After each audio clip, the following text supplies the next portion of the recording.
Assalamualaikum warahmatullahi wabarakatuh. Waalaikumsalam warahmatullahi wabarakatuh. Selamat pagi semuanya. Pagi, Bu. Apa kabar hari ini? Baik. Hari ini kita akan belajar tentang sesuatu yang sangat penting dan sering digunakan dalam kehidupan sehari-hari, yaitu perkalian. Kita akan belajar mengenai dan mengenal arti perkalian dari perjumlahan jumlah, menyebutkan dan menghitung hasil perkalian sederhana, dan menyelesaikan soal perkalian dengan cara bersusun panjang. Nah, coba kalian bayangkan jika kalian mempunyai 3 buah kotak pensil dan diisi setiap masing-masing kotak pensil itu diisi dengan 5 buah pensil. Kalau dijumlahkan satu-satu itu pasti akan lama. Nah, kita menggunakan perkalian agar menghitungnya dengan cepat. Dengan perkalian kita bisa menghemat waktu dalam menghitungnya. Perkalian itu seperti jalan pintas dari perjumlahan.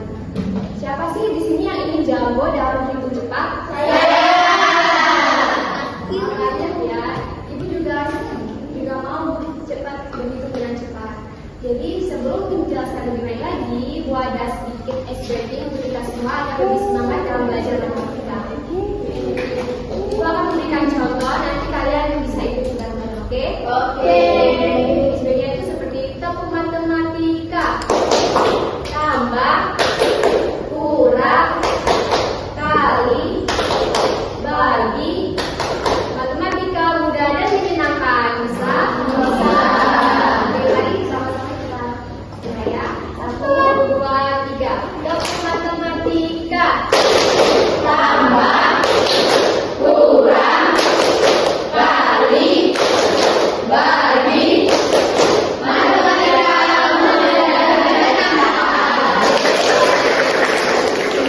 Sama dan kompak ya.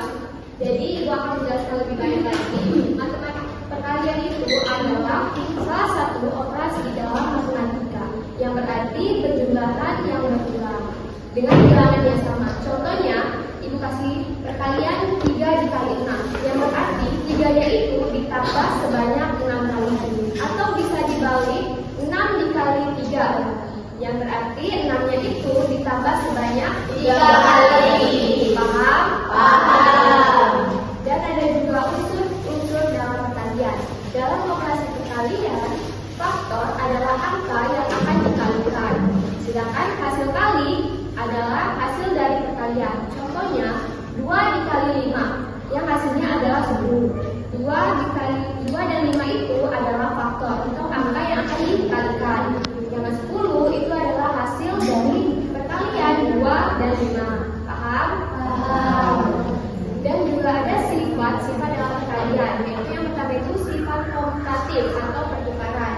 Urutan faktor yang tidak dapat mempengaruhi hasil atau nilai. Yang kedua itu sifat asosiatif atau cara untuk mengelompokkan faktor yang tidak dapat mengubah nilai atau hasil.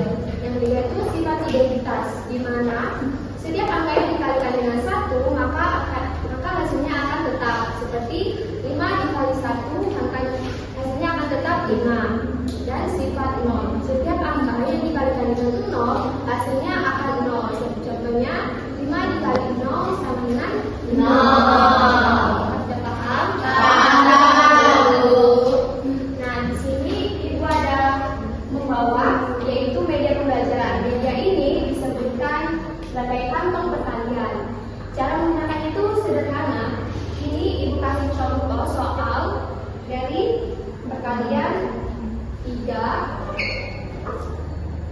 dikali dengan 4. 3 kali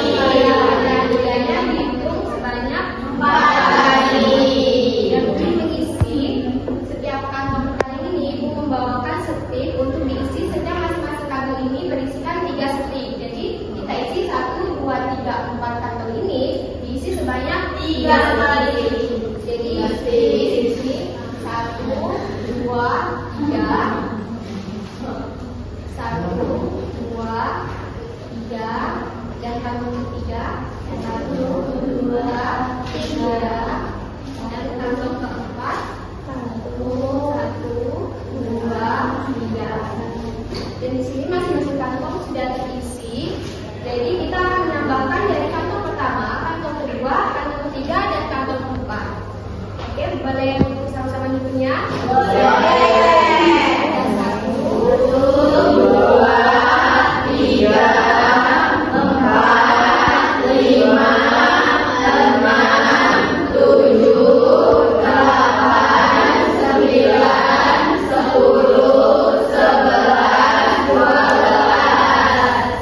Jadi, berapa sih stik yang tadi di dalam kantong? 12. Jadi, hasil dari perkalian 3 dikali 4 adalah 12. Taruh di sini ya, 12. Iya.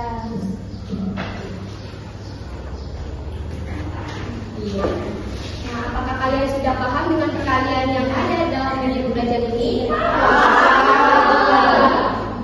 Baiklah, kalau sudah paham, aku akan menjelaskan manfaat dari perkalian dalam kehidupan sehari-hari. Kita bisa menghitung total dengan cara yang sama atau cara yang berulang. Untuk menghitung dengan nilai yang sama secara berulang kali. Dengan menggunakan perkalian, kita bisa menghitungnya dengan cepat. Dan juga manfaatnya untuk membantu kita dalam berbelanja. Saat kita membeli barang yang sama dengan harga yang sama, contohnya ada satu pensil itu berkisaran 2.000 dan ibu membeli 7 buah pensil. Jadi 2.000 dikalikan dengan 7. Dengan cara yang tadi 2.000 ditambahkan sebanyak 7 kali. Jadi hasilnya adalah 14.000. Dan juga dasar untuk pembelajaran lanjut. Perkalian adalah dasar dari pembelajaran pembagian, persamaan, aljabar, dan konsep yang lebih fleksibel. Dan ada juga tujuan untuk memahami konsep dasar perkalian sebagai perkalian yang berulang. Kita bisa menghitungnya dengan berulang kali dengan nilai yang sama. Terus memahami konsep ini dapat membantu kita seperti tadi dalam pembelajaran pembagian, persamaan, dan persamaan. Terus ada juga konsep itu kita bisa menghitungnya dengan cepat seperti tadi. Jadi kita tidak menghitungnya dengan satu persatu. Jadi kita bisa